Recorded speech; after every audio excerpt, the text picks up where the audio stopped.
Hi there, Zach Silverman here. September 8th, and the Bank of Canada has just done their interest rate announcement. And I know we're all kind of getting settled. Kids are back to school yesterday and today, depending on the schools and the ages of the kids. I've got a little cold here, but thought I'd get something out to you anyways. The Bank of Canada has left the overnight rate and the prime lending rate the same. It is still at 2.45%, and they've basically said that they expect it to stay that way until the second half of next year. So we still got lots of time with really low interest rates, and just thinking about variable versus fixed, and if you have an existing mortgage with us or with another lender, and are thinking about, well, should I do something now, or maybe I need some funds to do a renovation or pay out some debt or anything like that.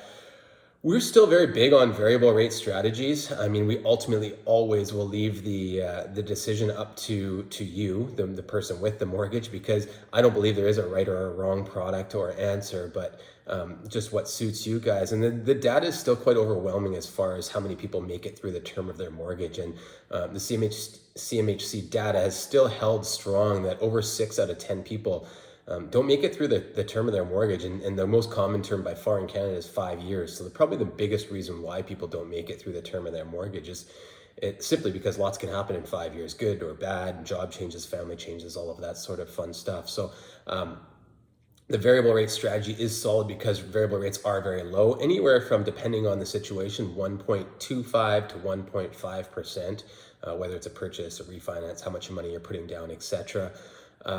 And so there is substantial room. And what I keep telling people when we're talking about whether to go fixed or variable, and the length of that term, is that if variable's at, say, 1.5%, and the fixed rates right now, depending again on the situation, but for a refinance, say 2.25%, that's 75 basis point spread.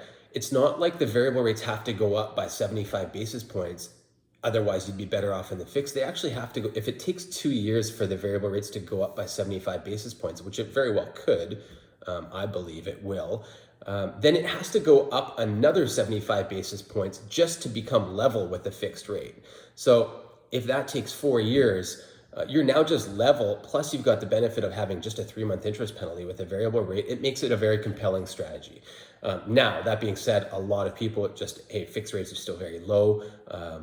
I mean, they could be as low for people buying with less than 20% down. They could be as low as 1.75 to 1.99%. So they're still very low.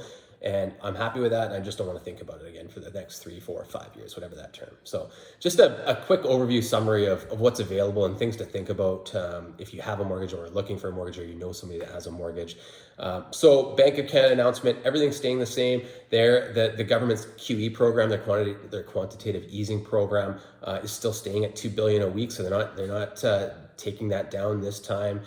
So everything is kind of status quo right now while they feel out what's going on with the recovery and the fourth wave, etc. So we'll keep an eye out for you, and I'll do up another video as soon as we hear the next Bank of Canada rate announcement later this year. Thanks so much, guys. Hope you're having a great day, and chat with you soon.